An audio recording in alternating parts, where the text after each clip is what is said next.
তার যে চ্যালেঞ্জগুলি আছে সেগুলি নিশ্চয়ই মীমাংসা হয়েছে। একটা মীমাংসিত অবস্থায় না আসলে তো তিনি আসতেন না। আমার কাছে মনে হয় যে চ্যালেঞ্জগুলো তিনি ফেস করছিলেন তার অধিকাংশই তিনি মীমাংসা করতে পেরেছেন। তবে কিছু বিষয় তার জন্য আহ স্থায়ী, যেমন তার নিরাপত্তার প্রশ্ন। এটি তাকে যতদিন তিনি যেখানেই থাকেন না কেন তার নিরাপত্তা বেশ কঠোরভাবে রক্ষা করতে হবে, এই কারণে যে তিনি একজন গুরুত্বপূর্ণ ব্যক্তি বাংলাদেশের রাজনীতিতে, এবং বাংলাদেশের বর্তমান যে আইন শৃঙ্খলার পরিস্থিতি তাতে নিরাপত্তার চ্যালেঞ্জ তার থাকবে। এবং আমার ধারণা যে তার যে ব্যক্তিগত নিরাপত্তা এবং সরকারি নিরাপত্তা তিনি পাবেন, এই দুটি নিরাপত্তা ছাড়াও অন্যান্য নিরাপত্তা ব্যবস্থার মাধ্যমে একটি নিশ্ছিদ্র নিরাপত্তার চাদর তার চারপাশে তৈরি করতে হবে।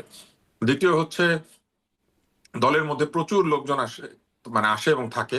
এদের মধ্যে বহু মানুষ আছেন যারা স্বার্থান্বেষী, তোষামোদকারী, যারা চেষ্টা করবেন যে তাদের ব্যক্তি স্বার্থ চরিতার্থ করতে, অথবা তার সঙ্গে সম্পর্ককে কাজে লাগিয়ে নানা রকম সুবিধা অন্যকে দিতে অথবা নিতে।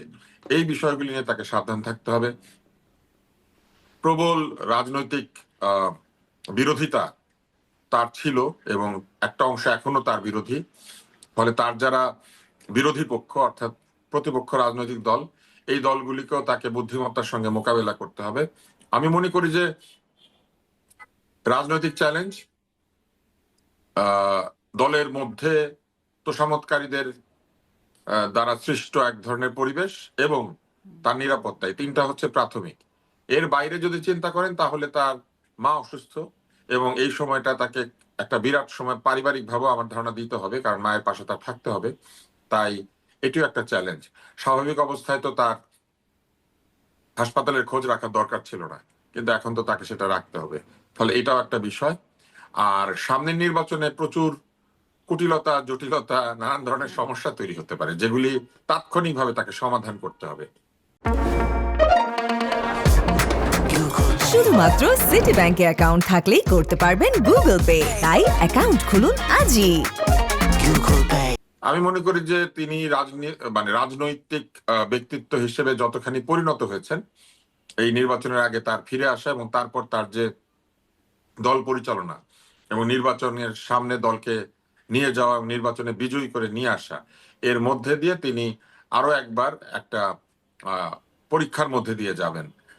সাধারণত যারা নেতা হয়ে থাকেন তারা প্রতিনিয়ত পরীক্ষার মধ্যে দিয়ে যান। আপনি যদি মহাভারত পড়েন, রামায়ণ পড়েন, আপনি যদি বড় বড় এপিক গুলি পড়েন, যেমন হোমারের লেখা ইলিয়াড, অডিসি, এগুলো যদি পড়েন, অথবা আপনি যদি শাহনামা পড়েন, এটা একটা দিক।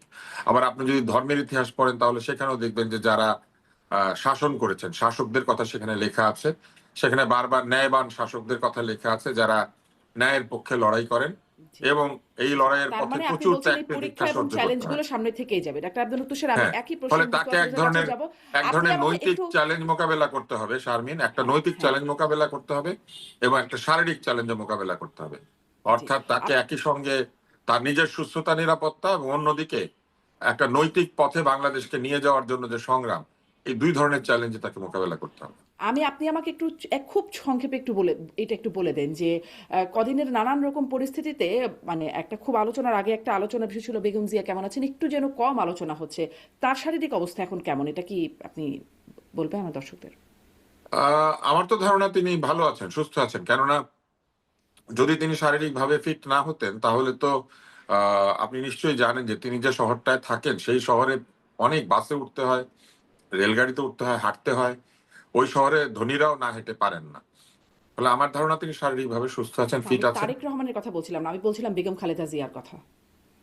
বেগম জিয়ার শারীরিক অবস্থা সম্পর্কে সর্বশেষ যে ব্রিফিং হয়েছে সেই ব্রিফিং এ যেটা বলা হয়েছিল, তারপরে যেহেতু আর ব্রিফিং হয় নাই, তাই আমাদেরকে ধরে নিতে হবে যে ওই ব্রিফিংই ঠিক আছে।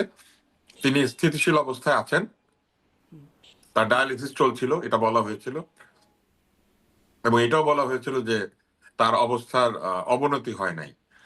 এই এই কথাগুলি বলা হয়েছিল। আমার ধারণা যে সেই অবস্থাতেই তিনি আছেন, সেই কারণ এরপর অবস্থাতে তো আর আছে। কোনো ব্রিফিং হয় নাই। ব্রিফিং হয় নাই, জি। অনেক ধন্যবাদ ডাক্তার আব্দুল মুত্তাসির। জনাব মোস্তফা ফিরোজ, আপনি আসলে আগের চ্যালেঞ্জগুলো কতটা কাটলো বলে মনে হয়, আর তার আসার পরে চ্যালেঞ্জগুলো আপনিও কেমন দেখেন একটু শুনুন।